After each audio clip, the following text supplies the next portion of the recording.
ಅಯ್ಯೋ ಪ್ರಜ್ವಲ ಎಲ್ಲೋಗಿದೆ, ನೀನ್ ಇಲ್ದಿರ ಬೇಜಾರಾಗ್ತಿತ್ತು ಗೊತ್ತಾ. ಬಾ ಕುತ್ಕೋ ಮಾತಾಡೋಣ. ಯಾವಾಗ್ಲೂ ಇಲ್ಲೇ ಬಿದ್ದು ಸಾಯ್ತಿರ್ತಾಳೆ ಮಿಟ್ಟಿಕ್ಲಾಡಿ. ಇದೇನು ಪ್ರಜ್ವಲ ಹಿಂಗ್ ನಡ್ಕೊಂಡ್ ಬರ್ತಿದ್ಯಾ? ಪದ್ಮ ನಿಮ್ ಮಗ ಕುಡ್ಕೊಂಬಂದವನೆ. ನಾನು ಹೇಳ್ದೆ ತಾನೆ ಅವ್ನ್ ಕುಡಿಯೋ ಅಭ್ಯಾಸ ಐತೆ ಅಂತ. ಆಂಟಿ ನಾನ್ ಜಿಮ್ಗೆ ಹೋಗಿ ಬಂದೆ ಆಂಟಿ, ಲೆಗ್ ವರ್ಕೌಟ್ ಮಾಡ್ಕೊಂಡು ನನಗೆ ನೀವ್ ಒಳ್ಳೆ. ಹೌದಾ, ಸುಮ್ನೆ ಹೇಳ್ದೆ ಕಣಪ್ಪ. ಅಮ್ಮ ಆ ಪ್ರೋಟೀನ್ ಡಬ್ಬ ಕೊಡಮ್ಮ. ಏನ್ ಪ್ರಜ್ವಲ, ಯಾವ ಡಬ್ಬ ಅದು? ಆಂಟಿ ಅದು ಜಿಮ್ಗೆ ಹೋಗ್ತೀವಲ್ಲ ಬಾಡಿ ಬೆಳ್ಸಕ್ಕೆ ಯೂಸ್ ಮಾಡೋದು ಪ್ರೋಟೀನ್. ಅಯ್ಯ, ಬಾಡಿ ಬೆಳ್ಸ್ಕೊಂಡ್ ಏನ್ ಮಾಡ್ತೀಯಾ? ಬುದ್ಧಿನೇ ಇಲ್ವಲ್ಲ ನಿಂಗೆ, ಬುದ್ಧಿ ಬೆಳ್ಸ್ಕೊ ಫಸ್ಟ್. ಆಂಟಿ ಅಯ್ಯೋ ಸುಮ್ನೆ ಹೇಳ್ದೆ ಕಣಪ್ಪ.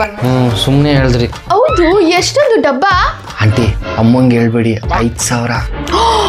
ಅಯ್ಯೋ ಅಯ್ಯೋ ಅಯ್ಯೋ, 5,000 ಏನಪ್ಪ ಡಬ್ಬಕ್ಕೆ? ಪದ್ಮ 5,000 ಅಂತೆ ಆ ಡಬ್ಬಕ್ಕೆ. ಅಮ್ಮ ಅದ್ ಆಫರ್ ಅಲ್ಲಿ ತಗೊಂಡಿದ್ದಮ್ಮ. ಆಫರ್ ಗೀಫರ್ ಅಂತ ಬರೀ ಸುಳ್ಳು ಹೇಳ್ತೀಯಲ್ಲ. ಅಮ್ಮ ಅದ್ ಹೆಂಗೋ ಆಫರ್ ಅಲ್ಲಿ ತಗೊಂಡಿದ್, ಸುಮ್ನಿರಮ್ಮ, ನಿಂಗೆ ಗೊತ್ತಾಗಲ್ಲ. ಅಯ್ಯೋ ಬಿಡು ಪದ್ಮ, ಮಗುಗೆ ಯಾಕೆ ಬೈತೆ, ಹೋಗ್ಲಿ. ಸುಮ್ನೆ ಹೇಳ್ದೆ ನಾನು. ಮತ್ತೆ ಪ್ರಜ್ವಲ, ಜಿಮ್ ಫೀಸ್ ಎಷ್ಟು? ಆಂಟಿ ಅದು ಎಷ್ಟೋ ಬಿಡಿ ಆಂಟಿ. ನನಗ್ ಗೊತ್ತು ಪದ್ಮ, ಜಿಮ್ ಫೀಸು 15,000 ಅಂತೆ. ಮಿಟ್ಟಿಕ್ಲಾಡಿಗೆ ಹೆಂಗ್ ಗೊತ್ತಾಗೋಯ್ತು? ಅಲ್ಲ ಪ್ರಜ್ವಲ, ನೀನ್ ಜಿಮ್ಗೆ ಹೋಗೋ ಬದಲು ನಿಮ್ಮ ಅಮ್ಮಂಗೆ ಹೆಲ್ಪ್ ಮಾಡ್ಬೋದು ತಾನೆ.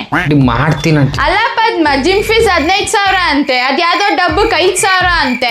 ಅದೇ ದುಡ್ಡಲ್ಲಿ ನೀನ್ ಚಿನ್ನ ಮಾಡಿಸ್ಬೋದಿತ್ತ? ಮುಂದಿನ ಕಾಲದಲ್ಲಿ ನಿನ್ಗೆ ಹೆಲ್ಪ್ ಆಗ್ತಿತ್ತು.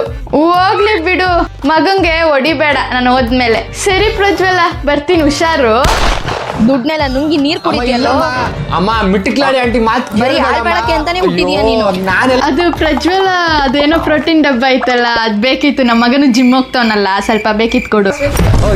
ಅಯ್ಯ ಕೊಡೋಣ ಅಂದ್ರೆ ಬೇಡ ಬಿಡು. ಅಮ್ಮ ಫಸ್ಟ್ ಈ ಮನೆ ಖಾಲಿ ಮಾಡ್ಬಿಡೋಣ ಅಮ್ಮ.